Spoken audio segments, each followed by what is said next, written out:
What confuses us is that we think we're just the one creature, kind of a unitary creature, when we're not. In a very simple way, we could say, we could complicate things and say that we are many people, but also we could say, well, in essence, we're two creatures at the same time, and we manage to be two creatures at the same time without realizing that we are. Kind of an odd situation. We're kind of compartmentalized or something. But if we don't realize this, then we're always going to be going around in circles, buzzing around and not getting anywhere, like a fly trying to get out of a closed window. So one of these creatures, the basic, predominant, more powerful one usually, is that sense of identity that wants to extend itself or develop itself or augment itself or something like that.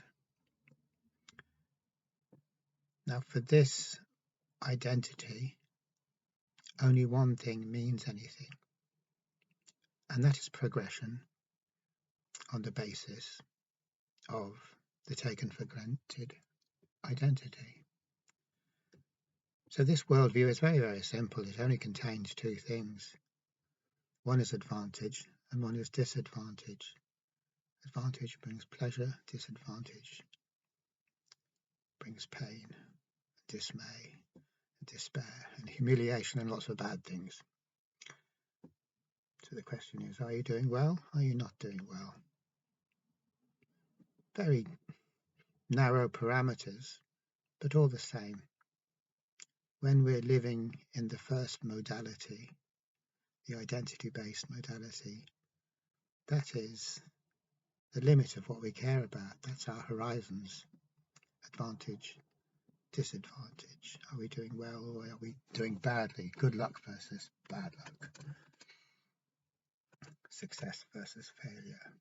And our whole existence takes place between those two things. But oddly enough, that even though it seems to us that a whole world of possibilities exists between those two things of are you doing well, are you doing badly, ultimate success, ultimate failure, heaven or hell, even though that seems like a perfectly good and sufficient world for us to live in, there's actually no space at all between winning and losing, advantage and disadvantage, good and bad, all these polar opposites. There's actually no space between them. And therefore, there can't be a world constructed by them, using them as limits which we can live within. And the reason there's no space between advantage and disadvantage is because one thing we could say is advantage and disadvantage are the very same thing. And another thing we could say is that the advantage is the advantage of this made-up identity, and the disadvantage is the disadvantage as it relates to this same made-up identity. But because that identity doesn't really exist, all this talk of advantages and disadvantages is just so much hot air. There's no one there to have an advantage. There's no one there to have a disadvantage. This concrete identity is just a idea that we have. This advantage is a meaningless thing without someone who's going to have the advantage, because it's all based on this false premise. All the excitement, all the good times, all the bad times,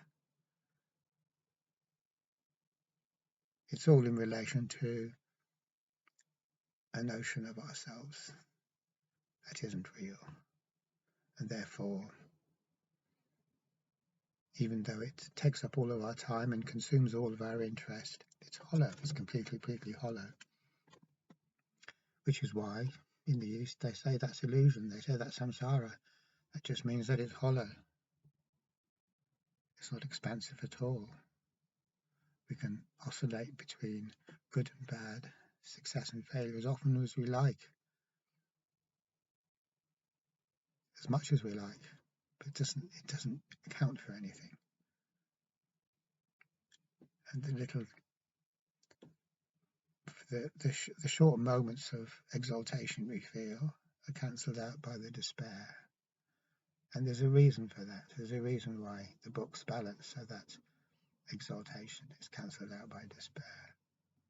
And that's because the one who's experiencing the exaltation and the despair doesn't exist. And so, of course, the books have to come to zero.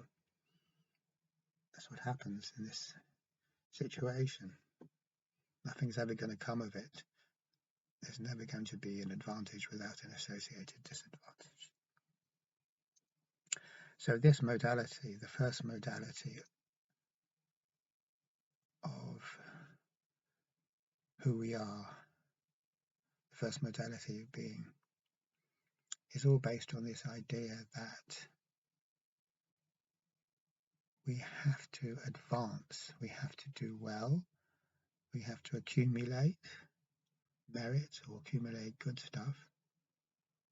And all of that's very understandable to us. We all understand about doing well and getting ahead in the race and accumulating merit or accumulating some other stuff. That's really, really easy to understand. But the secret flaw in this way of looking at the world is that the starting point that we assume that we're going to build on is an arbitrary starting point. You pluck it out of the air. And therefore, any progress we make on the basis of this starting off point that we've plucked out of the air, that we have arbitrarily assumed, it's all pie in the sky. It doesn't mean a damn thing. It would mean a thing if the starting off point meant a thing, but it doesn't. It really is arbitrary. The idea I have of myself, of who I am, is plucked out of my social conditioning.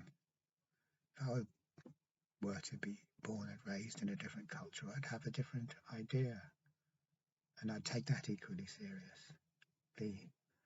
It's the same as beliefs. No matter what belief I'm brought up in, I take that belief seriously. I could be a devout Catholic. Bring me up somewhere else, I'll be an equally devout Muslim or Protestant or Calvinist or whatever the hell it is. Now, that simple observation, which people have made many times, really does teach us a thing or two about belief. Belief's all very well, but if I am starting off with some kind of arbitrary position that I just pluck out of the air, and it doesn't really matter what that position is, it could be anything, because I'm equally willing to believe it, then what does that say about my belief? What does that say about what I'm doing? So the thing about belief is it sounds strong. I believe. It sounds very strong. And belief can make us do all sorts of things. We can engage in all sorts of missions. We can embark upon all sorts of hardships based on our belief. So belief is strong. But only strong in one way, because it's all based on nothing. It's like that, what they talk about sometimes as being skyhooks. It's all hanging on a skyhook. Think about a skyhook. It's not like a normal hook you go on a wall or something where you can hang up. That's a wall hook. A skyhook's hanging out of the sky. So no matter what we develop in relation to this identity that's hanging on a skyhook, it doesn't really matter, because it's not really attached to anything anyway. It's attached to an arbitrary supposition which we are not seeing as arbitrary. So in other words, we're kind of picking, yes, I'll have this belief, or I'll be this person. It's the same thing when it comes down to it. Its identity is a belief. And then having made that decision, freely made that decision, we then completely forget that it was us who decided it, and we act as if it was written in stone, like on a tablet, like Moses' tablet or something. Absolutely written in stone, like in the commandments. It's not like you can get an eraser out and rub them out and replace them with something else. It's written in stone. So this is it. There was no choice. It had to be this way. This is, I'm not really expressing this properly, but there's this absolute certainty, I suppose, is what I've tried to say. And that certainty comes about because we're absolutely refusing to see that was us who chose to go down this road in the first place. But once we do that, then we turn the blind eye to the identity, to the validity of the identity, to the pedigree of the identity, where the hell it comes from. And we put all of our emphasis, every last single little bit of it, every last ounce of it, onto the development of the personality, the advancement of the personality, what the personality can accumulate, the successes that it can mark up, the approval it can get, all of those things. Everything hangs. This big, serious story all hangs on the development of the identity, which is utterly incongruous once we see that the identity was plucked out of the air and it could equally well have been something else. So again, this whole business that people always talk about, because when we meet with people, they're almost inevitably the narrative is based on themselves as an identity and how well they're doing in life. That's kind of what therapists call your personal narrative, the story of how well you're doing in life. Well, usually, of course, it's how badly you're doing. Sometimes you meet people, they'll tell you how great they're doing, how everything they did was pretty great, and they achieved all these great things. So you'll meet people like that. And that's fine.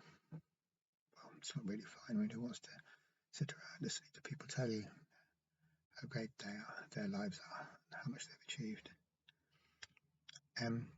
But then again, often the narrative would be how crap things would be and how bad luck came along and this should have happened but it didn't, etc., etc., etc. So that's all the personal narrative, and the personal narrative is how we interpret life and understand everything that goes on in terms of our personal narrative. So anyone we meet, they've got a personal narrative, and it's all going to be about how well the construct, the identity, the ego construct is doing, and how well it's not doing. And that's it. That's the sum of it. It doesn't go beyond that. And it all sounds very serious, and we take it seriously. Like if I'm a therapist, someone's telling them, laying it out for me, their personal narrative, it's like, we have to take that seriously. Oh yeah, God, that was bad. Oh, that's okay then. That was all right. Doesn't sound very good. That was good. Etc., etc., etc. Taken the personal narrative seriously. And it seems very serious, as I keep saying. But we don't see the anomaly, the absurdity, the fact that it's all hanging from a skyhook. So the important thing that we need to see is that relief from our suffering doesn't come from trying to get our personal narrative to go in a good way rather than a bad way, kind of wrestle with it and find out, maybe rejig our personal narrative, maybe lose the loser script, that's what they used to say, get a winner script. I'm not going to play the part of a loser anymore, I want to be a winner. So there is all this kind of wrangling where we think we can turn the personal narrative around, and that the answer comes from having a personal narrative in which I'm doing well. But we don't see that the only way to actually meaningfully go beyond all this narrative business, which is all associated with to the identity that we think we are, is to backtrack and actually see that, well, actually, I didn't have to be this person. I don't have to be this person. I don't have to see things in this particular way that I've been conditioned to see things. That's just an experiment that I've been running, and the experiment is to assume I'm this person and then to run with it, like in a baton race. They give you the baton, you don't look at the baton, you don't question it, analyze it, sit there and do philosophy on it. You just grab it, run as hell as you can, fast as you can, run as fast as you can. That's what it's like. We're given an identity, we run with it. We know it's good. We know this is like kosher. We don't even think of questioning it. Who questions the core idea they have of who they are? And so because of that unquestioningness, we reify the concept, i.e. we make it solid, chunky like a big lump of concrete. It becomes real. It doesn't become real because it is real. It becomes real because we reified it by never questioning it. That's how we get it to become real. And then we base a whole load of drama upon it. And we're hoping that the drama will work out in a favourable way rather than an unfavourable way, because dramas can work out both ways, obviously. And then we're caught in the level of the drama and we try to resolve things on the level of the drama. We don't skip back and say, well, actually, this whole thing was an experiment that I consciously did anyway by identifying with this particular type of tunnel vision, this particular way of looking at the world. And that the learning from the experiment is that there is no advantage or disadvantage in it, because all the advantages and disadvantages cancel out. There's nothing good to be had out of that at all, because all it is an oscillation between advantage, disadvantage, feeling good, feeling bad, thinking you're doing well, thinking you're doing badly. It's just that vibration. But the two sides of the vibration, the best it can possibly get is exaltation. This drama is going very well for me, even though I won't phrase it like that. That's the best it can ever get. The worst it can ever get would be this drama is absolutely terrible. What's happening to me is absolutely terrible. But the whole, from one extreme to the other, there's nothing in it. There's nothing of any real interest there. It's all just me suffocating in my own claustrophobic self-absorption. That's all it is.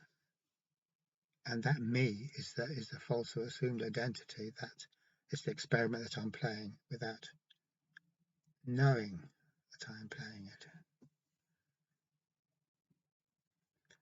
So there's learning in the experiment, and the learning is that the experiment is pointless. Very simply. And not only that it's pointless in some kind of sense, that it's just, what's the point? Pointless in the sense that it is prohibitively, it contains prohibitive amounts of suffering. So in order to, this idea that I have, that I don't know that I have, is that I have to live my life on the basis of the conditioned identity and make it good, make it work.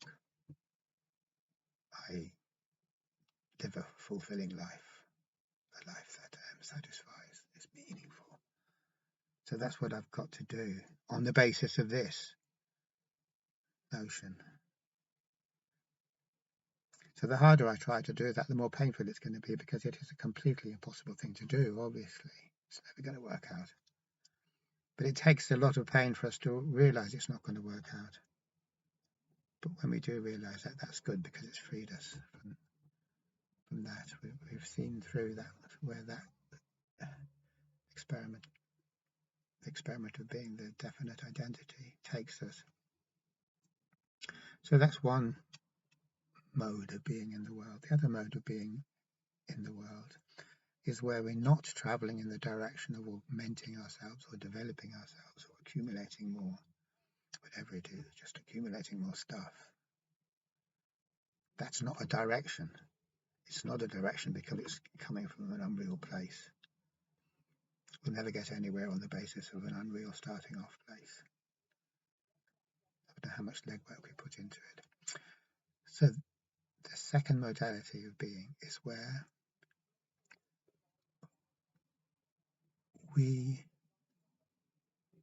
have a perception of our life not as going in the direction of accumulating or developing or extending or any of that crap, but where we experience the direction, so to speak, of life as being in the direction of increasing newness.